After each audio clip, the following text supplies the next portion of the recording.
E conhecereis a verdade, e a verdade vos libertará.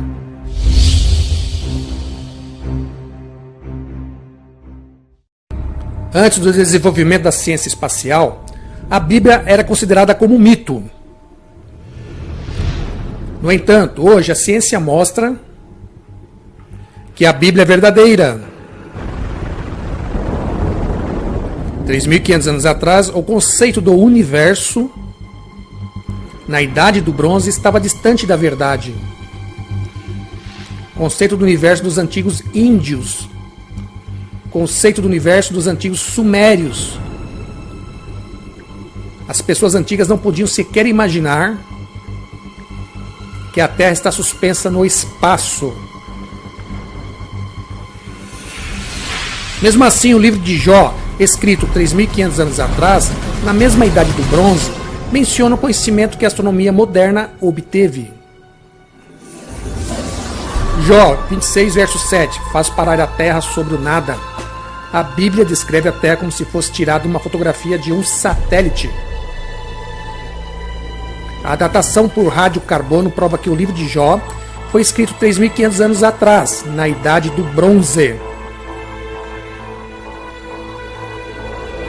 Surpreendentemente, o conhecimento da astronomia moderna foi registrado no livro de Jó, escrito na Idade do Bronze. Nesta época moderna, é um conhecimento comum que a Terra flutua no universo. Mas será que isso era comum na Idade do Bronze? Até 1687, quando Isaac Newton descobriu a lei da gravitação universal e provou que a Terra flutua no universo, as pessoas não acreditavam nas palavras da Bíblia. A Terra está suspensa sobre o nada. Mas ao passo que a ciência se desenvolve, ficou provado que os registros da Bíblia são verdadeiros. E conhecereis a verdade, e a verdade vos libertará. Mas veja esta importante informação que Moisés, o autor do livro de Jó, nos dá em Jó, no capítulo 26, no verso 7. Jó 26, 7. Ele estende o norte sobre o vazio e suspende a terra sobre o nada. Moisés, que foi o autor do livro de Jó, escreveu isso no ano 1500 a.C.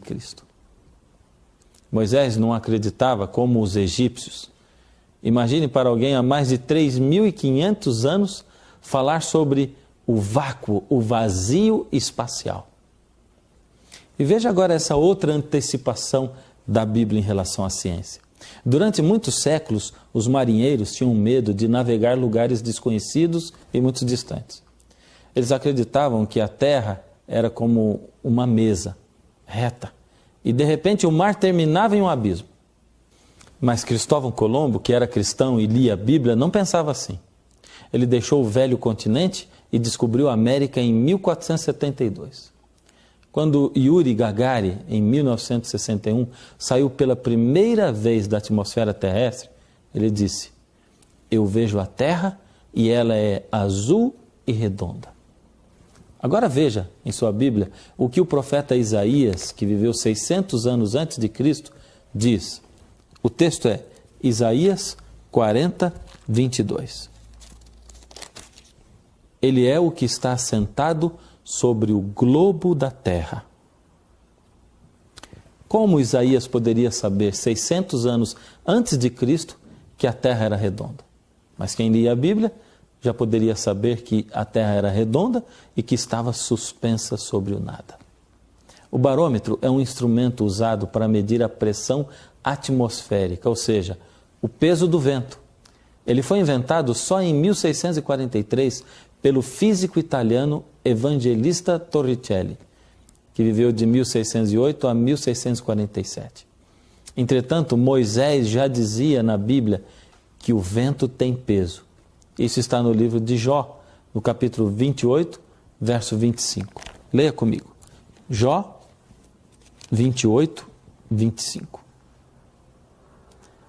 Quando regulou o peso do vento e fixou a medida das águas, A Bíblia se antecipou 3.000 anos antes da ciência dessa vez. A Bíblia também registrou no livro de Salmos, capítulo 19, a translação do Sol 3.000 anos atrás.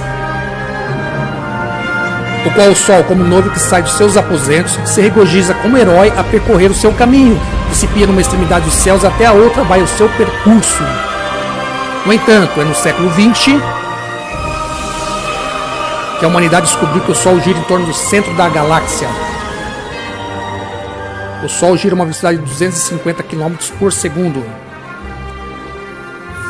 Devido ao desenvolvimento da ciência, ficou provado que a Bíblia é verdadeira. 3.500 anos atrás, a Bíblia descreveu corretamente o interior da Terra. Jó 28, verso 5. Da terra procede o pão, mas embaixo é revolvida como por fogo. É um conhecimento básico das geociências, que é um ardente lago de fogo debaixo da terra onde estamos. Porém, até o século XIX, as pessoas consideravam as palavras de Deus de que há um lago de fogo dentro da terra como um absurdo. Eles não acreditavam nisto. Isso porque a estrutura interna da Terra foi descoberta somente no século XX. O geofísico Andrija descobriu o manto em 1905 por meio de ondas sísmicas. O geofísico Beno descobriu o núcleo externo da Terra em 1930. A geofísica Indy descobriu o núcleo interno da Terra em 1936. Assim, a ciência moderna prova que a Bíblia é verdadeira. 3.500 anos atrás, ninguém conhecia o ciclo da água. Mesmo assim, na Bíblia escrito 3.500 anos atrás, se registrou o ciclo da água. No livro de Jó, 36, verso 27, porque atrai para si gotas de água, que desceu vapor destila em chuva, a qual as nuvens derramam e gotejam sobre o homem abundantemente. Há 3 fases do ciclo da água: evaporação, condensação e precipitação. A energia solar evapora milhões de toneladas de água da superfície dos oceanos e rios. Quando esse vapor se condensa e forma nuvens. E quando essas nuvens de vapor colidem entre si e se convertem em gotas de água, então chove. O ciclo da água não era conhecido até os séculos XVI e XVII, quando Pierre Perrault e Edmundo Mariotti o descobriram através de experimentos científicos. Os registros da Bíblia são verdadeiros. Através da ciência, grandes cientistas da história ficaram absolutamente convencidos de que Deus existe e de que a Bíblia é verdadeira. Deus que é bom criou o universo ordenadamente para nós, astrônomo Nicolau Copérnico. O sistema mais lindo do Sol, planetas e cometas só pode proceder da sabedoria e poder de um ser inteligente e poderoso, Isaac Newton. E na explicação do seu poder ele é chamado de Deus, físico Isaac Newton. Os descobrimentos científicos revelam um universo que concorda com as opiniões religiosas, Nobel da Física Charles Townes. Portanto, a Bíblia é verdadeira no aspecto da ciência.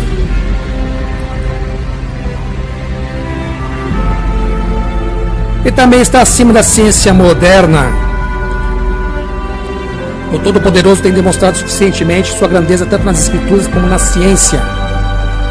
O problema não está na deficiência da parte de Deus, mas na nossa obscuridade. Então era 33, verso 22. 22, ok. Eu vou ler aqui, diz assim: como não se pode contar o exército dos céus. Vou parar aqui. Esse texto fala que não é possível, o exército dos céus foi entendido desde o princípio como estrelas. E os planetas e astros que existem. Desde o início, esse texto foi entendido como, olha, Deus está dizendo aqui que é impossível contar o número de estrelas que existem no céu. Quando a Bíblia foi traduzida do original em aramaico, em hebraico, para o grego, a tão famosa tradução da Septuaginta, tendo em vista que na época que foi traduzido o Império Grego é que dominava o mundo, a língua grega era a língua mais difundida, seria o inglês dos nossos dias. E naquela época, vários estudiosos, vários cientistas, na época os cientistas eram chamados de filósofos, tiveram a oportunidade de estudar esse livro, estudar esse texto. E ao estudar esse texto, os cientistas, principalmente os filósofos gregos, eles ficaram espantados com esse verso, dizer, não é possível contar as estrelas do céu. Mas acontece que os cientistas sentaram na calçada das suas casas e apontaram o dedo para os céus, começaram a contar as estrelas e no fim de uma semana ou duas, chegaram a um número, olha, tem 1024 estrelas, certo? E aí outros cientistas publicaram outros artigos dizendo, não, olha, na verdade eu contei 1050 ou 2000. Então, mas o consenso entre esses filósofos foi o seguinte, a Bíblia está errada. Isso é ridículo dizer que não é possível contar as estrelas do céu, porque nós contamos. Seja 1024, 1050, não, ou seja, finito. Era um número pequeno, dava para se contar. É. Isso que é interessante. Mas o incrível disso é que por mais de 1500 anos, a ideia científica aceita no planeta, no nosso planeta, até próximo de 1600, do ano de 1600, era que havia um número limitado de estrelas no universo. Até que o telescópio foi desenvolvido, e quando os cientistas começaram a utilizar essa nova ferramenta científica, eles viram, nós estivemos errados por mais de 1000 anos. Ok, então até 1600 o número aumentava, mas era sempre um Não, na verdade o número era praticamente constante. O número era pequeno, era um número que as pessoas diziam, não, olha, dá para contar, a Bíblia é ridícula, essa história. Até que com o desenvolvimento tecnológico foi possível fabricar, né, em torno do século XV, XVI, o XVII, eles começaram a desenvolver essas ferramentas para a astronomia. Foi que eles disseram, olha, nós estávamos errados esse tempo todo. E eu fico imaginando hoje quantas outras teorias científicas daqui a alguns anos serão provadas. Olha, vocês estavam errados, gente. Nos últimos 200 anos nós pensamos errado. Certo. E esse verso é um verso incrível com relação à astronomia. Um verso tão antigo dizendo claramente, não há limite. Não há limite. E hoje, quanto mais nós desenvolvemos os nossos telescópios, quanto mais se estuda a astronomia, mais se chega à conclusão, gente, o universo é grande demais. Essa coisa é simplesmente impressionante e não tem fim. O que nós sabemos é mínimo em comparação com o que realmente ainda existe. O telescópio Hubble, por exemplo, ele colocou o homem, né, lógico, ele colocou a sua lente direcionada a um ponto no espaço sideral e tirou uma fotografia. E foi realizada essa fotografia. Também você pode baixar no site. Cada ponto luminoso desse aqui, ele é uma galáxia. Uma galáxia é o quê? O que é uma galáxia? É um conjunto de estrelas, não é isso? Constelação é o quê? Não, desculpa. Constelação é um conjunto de estrelas. E galáxia é o quê? Conjunto de quê? Constelação. Muito bem. Então, aqui estão as galáxias. Cada galáxiazinha dessa aqui, essa visão do Hubble, existem milhões e bilhões de estrelas. Agora, o problema é que quando os cientistas viram essa foto, eles falaram, bem, existem muitas galáxias sim, mas existem partes que parece que não tem criado nada, né? É um vazio o universo. Aí eles falaram, vamos fazer um outro teste. Pegaram o Hubble, ampliaram a sua capacidade de fotografia, aumentaram a lente, focalizaram justamente num espaço vazio que, hipoteticamente vazio, aqui. E aí eles focalizaram ali e tiraram a foto. E dentro daquela... quantas galáxias? São cerca de 400 bilhões de galáxias. E cada uma mais ou menos com 400 bilhões de estrelas. Ou seja, cada pontinho desse aqui é uma galáxia. Não é estrela, não, é galáxia. Ou seja, grandiosidade da criação de Deus. Deus, ele é um ser infinito. Aí por isso vamos viver a eternidade, porque Deus é infinito. Entende? E Deus continua criando. Deus, ele continua desenvolvendo, expandindo sua criação. Por isso, em Salmo 147, verso 4, diz que Deus conta o número das estrelas, chamando-as todas pelo seu nome. Nosso Deus Todo-Poderoso. Tá? Aqui é só um auditório de uma cúpula de um planetário.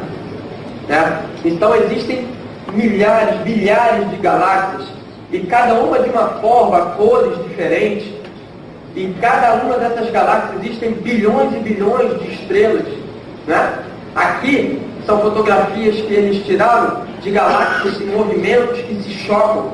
E interessante que eles dizem, a ciência diz, que quando uma vai se encontrando com a outra, elas vão se atravessando e não há nenhuma colisão de estrelas ou de planetas.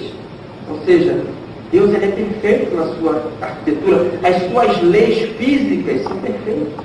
Existe um outro verso na Bíblia também que traz uma luz muito forte. Estamos falando de estrelas. Posso fazer essa alusão aqui à luz. O livro de 1 Coríntios. Ok. Vamos lá, no Novo Testamento tem um texto interessante. No livro de 1 Coríntios, no capítulo 15, tem um texto bastante interessante sobre essa questão de astronomia. Algo que também passou bastante tempo até que as pessoas pudessem perceber. 1 Coríntios, capítulo 15, verso 41.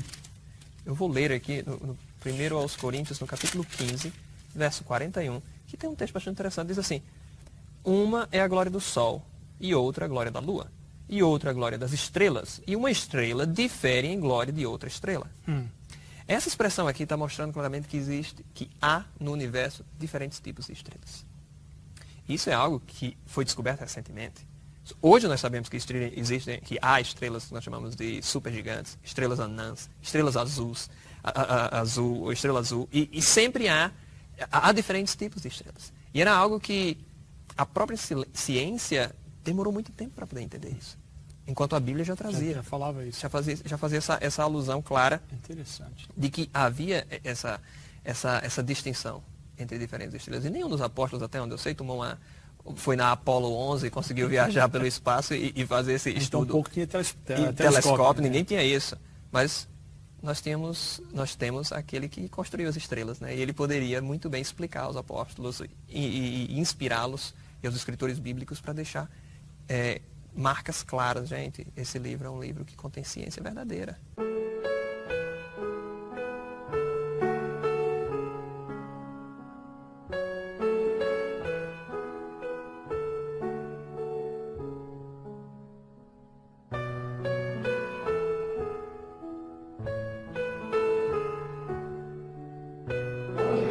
A maravilhosa criação do universo. Livro de Salmos, capítulo 19, versículos 1 e 2 diz: os céus proclamam a glória de Deus, e o firmamento anuncia as obras das suas mãos. A Bíblia e a ciência. O que a Bíblia fala de ciência? Que a Terra é redonda e está suspensa no espaço sideral. Quantas vezes no passado quem levantou essa hipótese era perseguido, era considerado como louco? Quantas vezes as pessoas ou os cientistas, como Copérnico, como Galileu e outros, diziam que a Terra não era o centro do universo e que ela tinha movimentos, e essas pessoas eram perseguidas na Idade Escura, principalmente pela cultura religiosa da época, que não permitia a liberdade de consciência, perseguia os verdadeiros cristãos, não permitia que a ciência se desenvolvesse. Mas a Bíblia já falava de ciência. Jó, capítulo 26, falava: ele, Deus, suspende a terra sobre o nada e marcou um limite circular sobre a superfície das águas. Isaías 40, verso 22 diz: ele é o que está sentado sobre o globo da terra. Notem, a Bíblia, séculos antes do nascimento de Jesus, já dizia que a terra era redonda e ficava suspensa no espaço sideral. E o homem demorou tanto tempo para descobrir isso. Deus sustenta o universo, sendo ele, em Hebreus 1:3, sendo ele o resplendor de sua glória, e ele sustenta todas as coisas pela palavra do seu poder. Os cientistas, eles estimaram o peso do planeta Terra em 6 sextilhões de toneladas. Então vocês imaginem uma massa de 6 sextilhões de toneladas ficar suspensa no espaço sideral, sobre o nada. Ou seja, quem sustenta tudo? A palavra do poder de Deus. A terra gira e a Bíblia diz que gira. Jó 38:14 diz: a terra se modela como barro debaixo do céu. Vocês já viram aquele olheiro quando ele vai fazer o barro que roda? Já viram isso? Aquele movimento ali em torno daquele eixo é um movimento de quê? De rotação da terra, do disco, né? Ou seja, Jó, aqui no capítulo 38, verso 14, está dizendo que a terra se modela. A palavra em hebraico, né, hak, significa girar, como o barro debaixo do céu. Ou seja, aqui Jó está falando que a terra tinha um movimento que nós hoje conhecemos, simples, como um movimento de rotação. Isaías 24, verso 19, diz: a terra violentamente se move. Violento? Eu não preciso me segurar em nada para não cair. Eu estou sobre a superfície da terra. Neles pôs uma tenda para o sol e seu percurso desde uma extremidade do céu à outra. Ou seja, está falando que a Terra faz um percurso no espaço sideral. E agora vamos comprovar na ciência o que a Bíblia diz. Hoje os cientistas sabem, nós também sabemos, que a Terra tem um movimento de rotação. E quando Isaías falou que ela se movia violentamente, é porque esse movimento tem 1.500 km por hora em torno de si mesmo. De oeste para leste. Ou seja, é violento ou não é os 1.500 km por hora? E esse movimento nos dá o quê? Os dias, não é isso? Ou seja, é um movimento de rotação. E o movimento que ele faz em torno do Sol, como se chama? É um movimento de revolução. Acabou esse termo translação, não existe mais, é revolução, ok? Então, esse movimento de revolução é um movimento que dura quanto tempo? Para ele dar uma volta completa no Sol? 365 dias, um ano. Ou seja, a 107 mil km por hora. Ou seja, a 107 mil km por hora a Terra fica girando em torno do Sol. E a gente nem sente, né? Ele também fala sobre a luz. Ele fala que a luz corre um percurso. Jó também fala, onde está o caminho para onde se difunde a luz? Hoje a gente sabe que a luz tem uma velocidade, não sabemos? Que é 300 mil km por segundo. Por exemplo, se você tivesse uma lâmpada lá na distância do Sol e acendesse ela aqui na Terra, ela levaria 8 minutos para alcançar a atmosfera da Terra. Ou seja, a velocidade com que ela vem, de acordo com a distância, vai dar o tempo que ela vai chegar, não é isso? É simples, o espaço é igual à velocidade vezes o tempo. Se você quer saber o tempo, espaço sobre velocidade, não é isso? É simples. Então, a Bíblia também fala da pressão atmosférica. Olha lá, Jó 28, 25. Quando regulou o peso do vento. O que é o peso do vento? O que é o peso do vento hoje, que a gente sabe? A gente mede o peso do vento com que instrumentozinho? Mede pressão? Barômetro. Isso aí. Entendeu?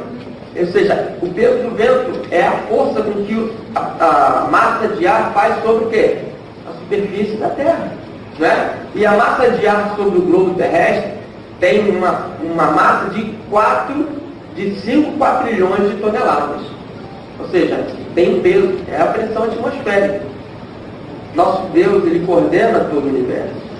Por isso, Jó está dizendo assim, ó, sabe tuas ordenanças dos céus? Ou podes estabelecer as tuas influências sobre a terra? Quem somos nós?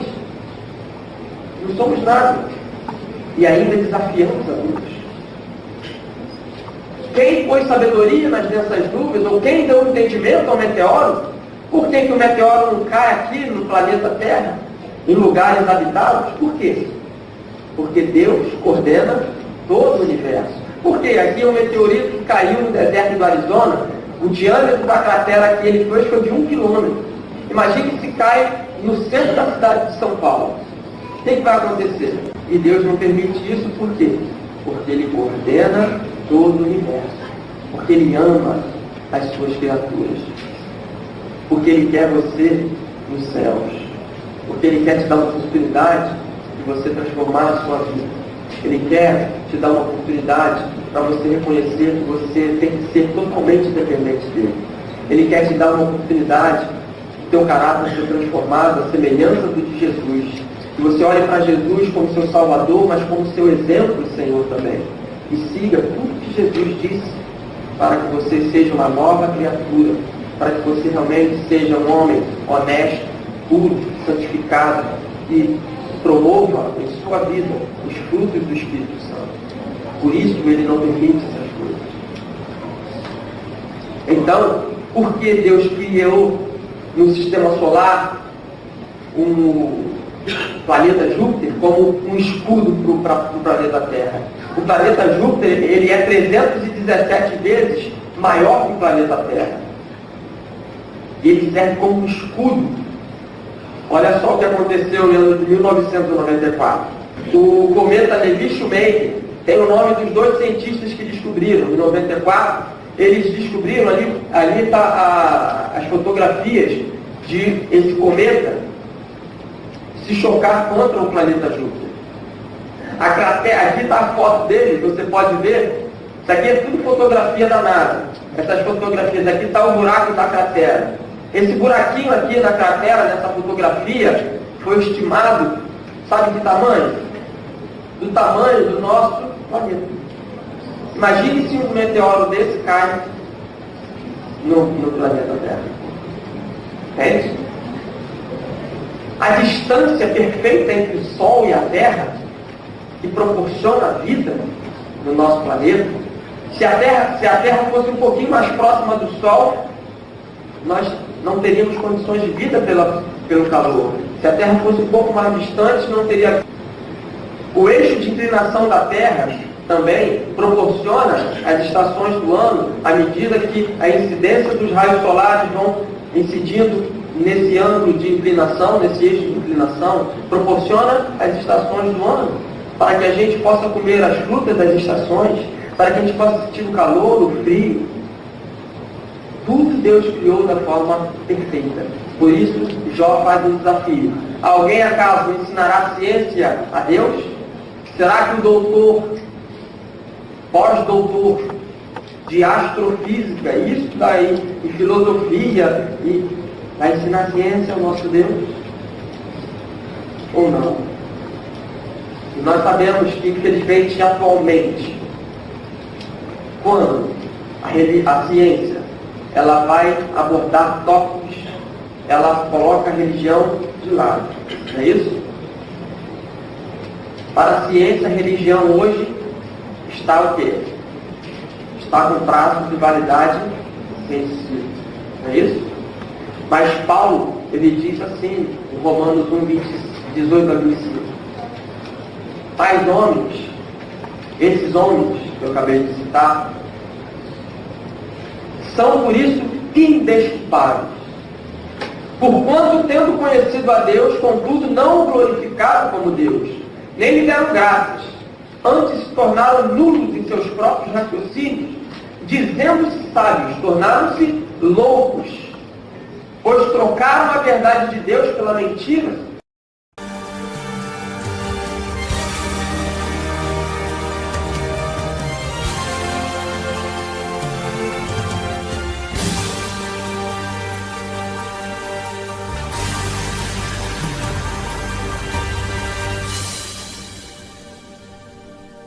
Nós cremos na verdade de um Deus que é Criador. Nós cremos na verdade da Trindade em um só Deus. Nós cremos que a Bíblia é a palavra do Senhor.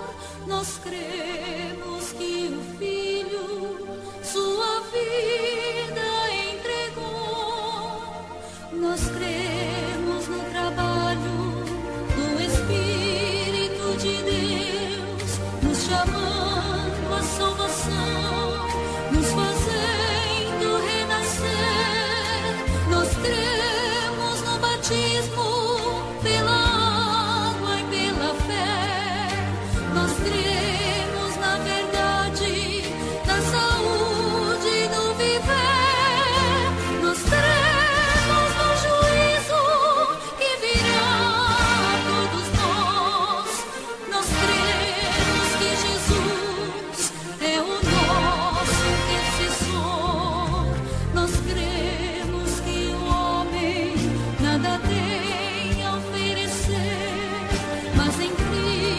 salvação, só em